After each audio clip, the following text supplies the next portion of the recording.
straight to questions. George, you want to start us off? Yeah, Ben, when you have a defense playing as good as your guys' defense is right now, does that change your mindset in terms of how you call plays, or I guess maybe take pressure off of the offense, knowing, hey, we don't have to go and score on every single possession? I don't necessarily think it changes how I approach a game or how I call a game. Am I sometimes looking, how can I take pressure off the defense? Because, I mean, they are playing so well, and they're very, very good at what they do, and they put us in a lot of really good situations a lot. So how can I take some pressure off of them is more kind of how I look at some things.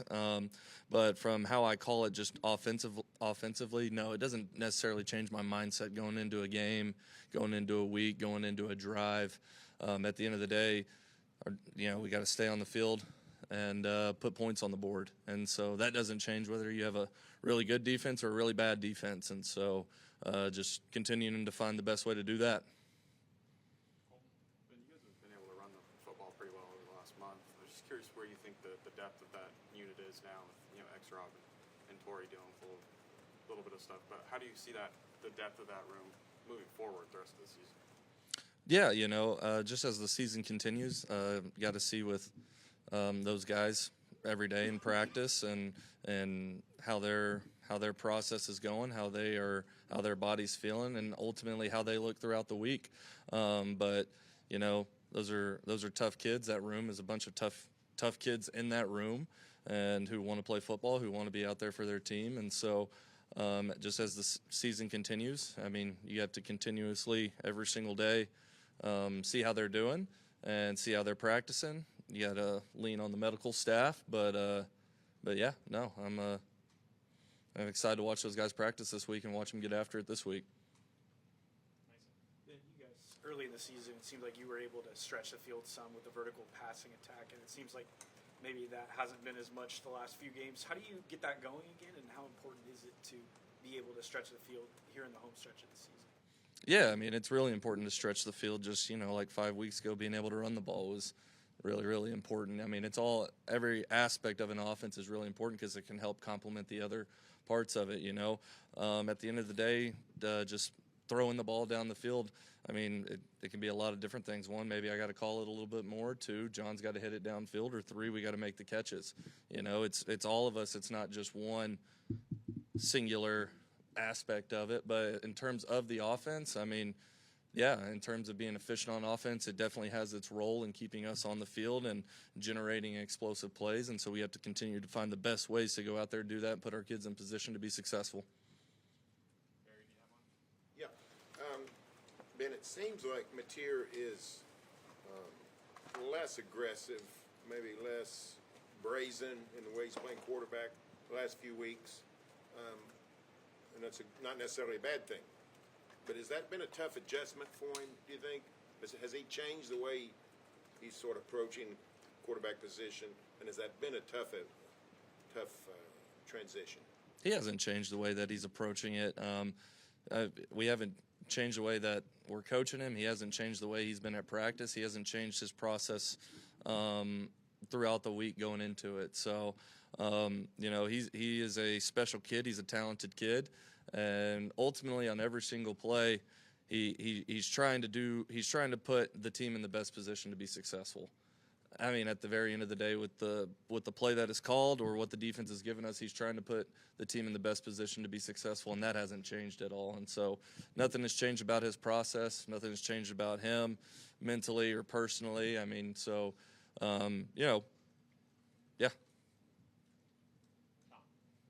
Ben, kind of going back to the deep passing game, to the first half of the season, you guys were really good at generating those 20-plus yard passing plays. I think over the last 6 games, you're averaging about 2 per game. Mm-hmm. Is that much of a concern heading into this home stretch, or what can you guys do to get back to where you were early in the season on that front? Yeah, I mean, just kind of like how I answered that one. I think it comes down to it's not one just singular thing. It's maybe I got to call him more, or John's got to throw it, or we got to come down and make the catch, But at the end of the day, we do have to do that to be able to generate explosive plays, push the ball down the field, and continue moving to get the ball in scoring position. And so we have to continue doing that. We have to practice it. We have to rep it. We have to demand it. And ultimately, we have to go out there and execute it. Left side, Jesse.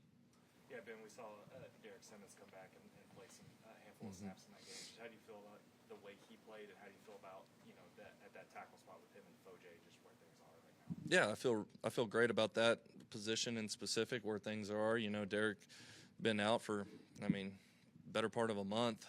And so just, he had a really good week of practice. Being able to kind of get him in there and get him back into football and spell Ryan a little bit, I thought was huge, not only for Derek but also for Ryan.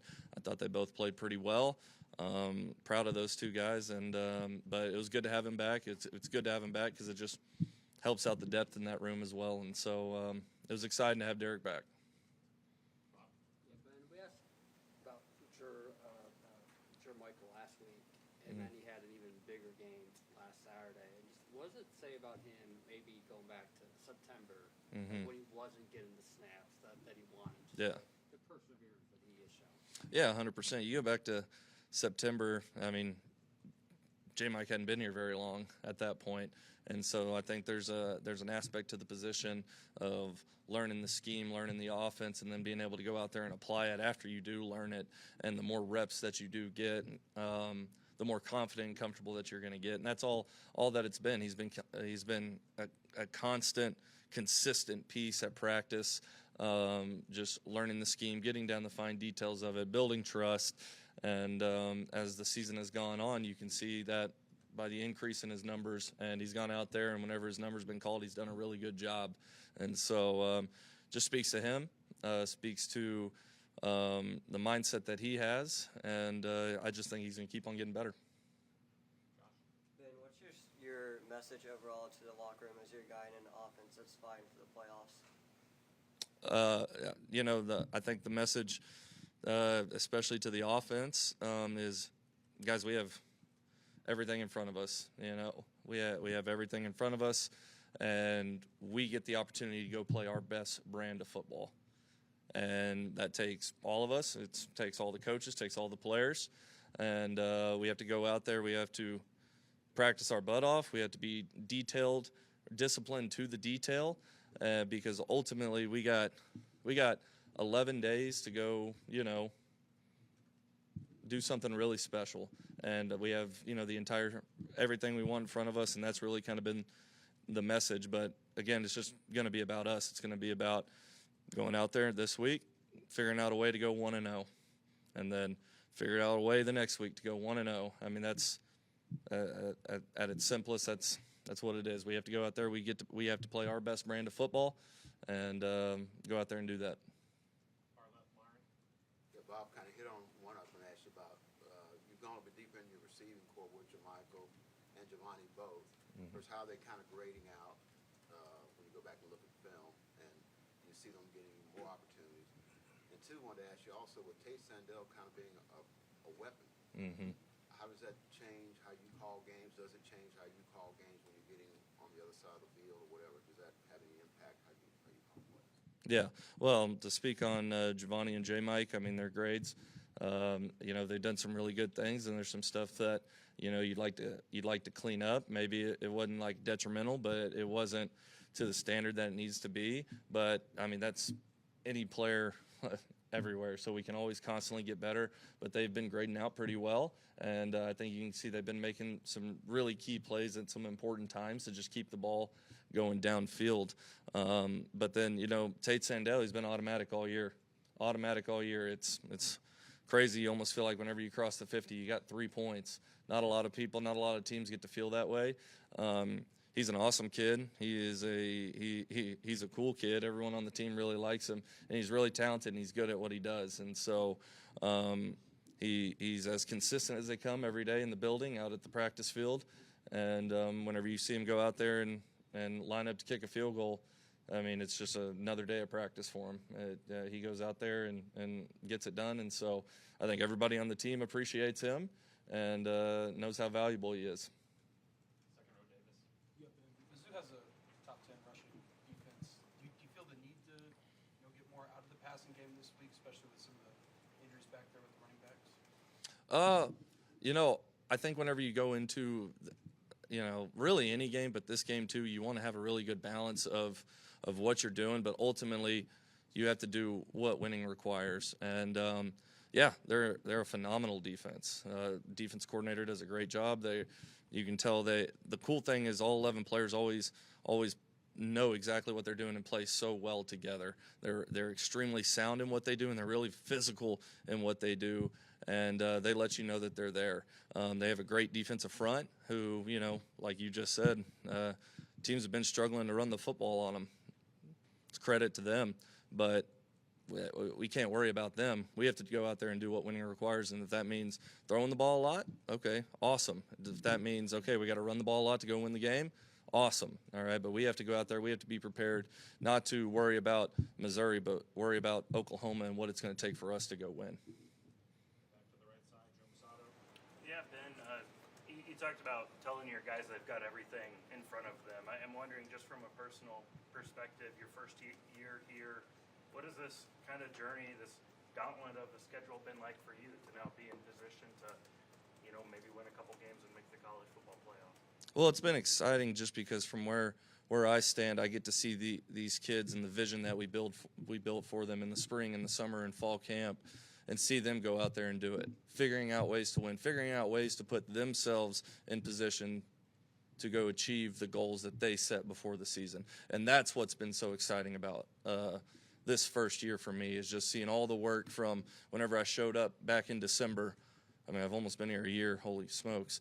Whenever I showed up back in December to where we're at now, seeing these kids put in the work every single day, and then going out there and figuring out ways to win ball games to ultimately keep their goals alive, that's been cool. That's been so much fun for me to see every day, and that's been the best and most exciting part of it.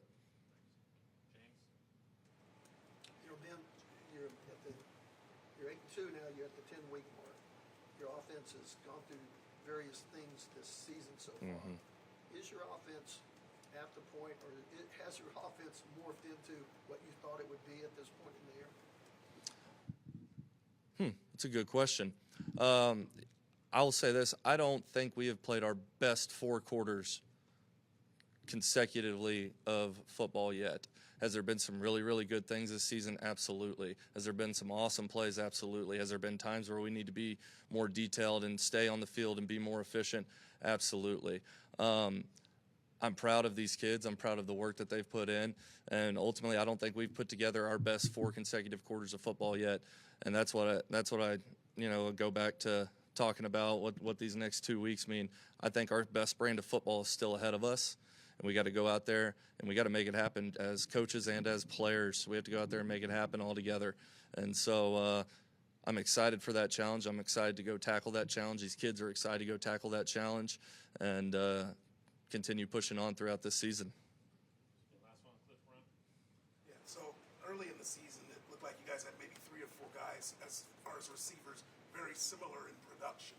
As the season has worn on, Isaiah Satania has kind of elevated and maybe pushed ahead of the other guys. What have you seen from him that's allowed him to become more of the go-to guy versus the others? Yeah, I mean, what have I seen from him? I'm not even going to talk about games here. Just whenever we're in the building and at practice, I mean, the kid goes. The kid knows what he's supposed to do, when he's supposed to do it, how he's supposed to do it. Is he perfect? No, but does he do pretty dang good? Yeah, he does. And I mean, y'all watch the same game I do. I mean, whenever the ball's in his hands, usually good things happen. And so I think that builds a really good trust. And I'm not even talking about just from me. I'm talking about from everybody in the building, from the quarterback. And so, he's just ultra consistent. He's an ultra competitor. And, special things happen whenever the ball is in his hand. And so I think that could lead to a little bit of uptick in his production. And, but he's earned everything that he's gotten. Yeah, Boomer.